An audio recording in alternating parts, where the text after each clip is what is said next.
Nous allons voir ici que dans le cas des mouvements circulaires, il peut être très intéressant de changer de repère et notamment d'utiliser le repère de Freinet. Prenons donc un point M qui se déplace sur une trajectoire circulaire avec une vitesse v. Cette vitesse v est forcément tangentielle à la trajectoire. De façon habituelle, on va utiliser un repère xy, qui est le repère classique que vous connaissez très bien. Ici, le point décrit une trajectoire circulaire, on peut considérer qu'il est donc à la distance r du centre du cercle, qui est une constante, et qu'il se trouve à un angle alpha, r a tourné d'un angle alpha qui lui dépend du temps. Ce qui nous permet de donner les coordonnées du point M, qui sont r cosinus alpha, alpha du temps, qui dépend du temps, pour x, et y égale r sinus alpha, dépendant du temps. Alors ça va se compliquer un peu lorsqu'on va vouloir calculer les coordonnées de la vitesse. Pourquoi? Parce que lorsqu'on va vouloir calculer ces coordonnées, pour x par exemple, on va devoir dériver r cosinus de alpha t. R est une constante, donc on va dire qu'il n'y a pas de problème, mais on va devoir dériver le cosinus de alpha, alpha dépendant du temps, c'est-à-dire qu'on va devoir dériver à la fois la fonction cosinus et à la fois le alpha dépendant du temps. C'est une fonction composée. Et là, ça va légèrement se compliquer. En terminale, vous devriez être capable de le faire. Néanmoins, on comprend que les calculs mathématiques commencent à se poser. Et vous comprenez que lorsqu'on va calculer l'accélération, il va falloir redériver v de x, c'est-à-dire en fait dériver deux fois x. Et alors si c'était pas simple de dériver une première fois une fonction composée, la dériver une seconde fois ne va pas simplifier les choses. C'est pour cela qu'on va utiliser un autre repère qu'on appelle le repère de Freinet. Ce repère devant être orthonormé, il va être, pour le premier axe, dirigé dans la direction et le sens de v. Le deuxième axe, qui doit être perpendiculaire au premier, sera lui, du coup, dirigé vers le centre du mouvement, le centre du cercle.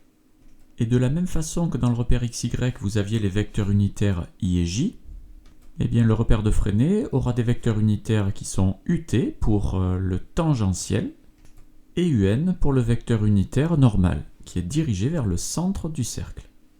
Si on cherche maintenant les coordonnées du vecteur OM, on voit que pour aller de O à M, on ne se dirige aucunement selon UT, donc la coordonnée selon UT vaudra 0. Et on voit que pour aller de O à M, bien on s'est déplacé de la distance R, mais de façon opposée au vecteur UN, donc la coordonnée dans le repère vaut 0 moins R. Pour ce qui est de la vitesse, eh bien on voit que le vecteur v est totalement selon l'axe tangentiel, donc il vaudra v dans le sens et la direction de ut, donc ses coordonnées seront v, et il n'a aucune composante normale, donc 0. Alors on a parlé d'un mouvement circulaire, mais on n'a jamais dit que le mouvement était uniforme. Peut-être que la vitesse peut changer et dépendre du temps, donc pour rendre ça un peu plus lisible, je vais bien dire que v, la norme de v, peut dépendre du temps. Le mouvement étant circulaire, je vais considérer que r, par contre, lui, est constant. Alors on pourrait faire une démonstration mathématique, mais ce n'est pas l'objet de cette vidéo. Lorsqu'on va vouloir calculer l'accélération, eh bien, on va admettre, je vous demande de l'apprendre, l'accélération selon x vaudra tout simplement la dérivée de v de t, bien entendu dérivée par rapport au temps.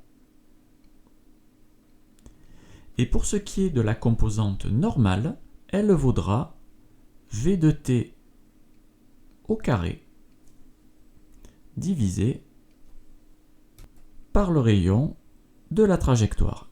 Si vous comparez les expressions dans les deux repères, vous comprenez immédiatement qu'il y a un grand intérêt à travailler dans le repère de Freinet qui est beaucoup plus simple dans le cas du mouvement circulaire. Alors une remarque très importante, c'est que si jamais v de t était une constante, on se rend compte qu'il va se passer quelque chose de très intéressant dans les équations, c'est que la dérivée de v est donc nulle, ce qui voudra dire que le vecteur accélération n'a plus qu'une seule composante selon un, et donc l'accélération est dirigée vers le centre du mouvement.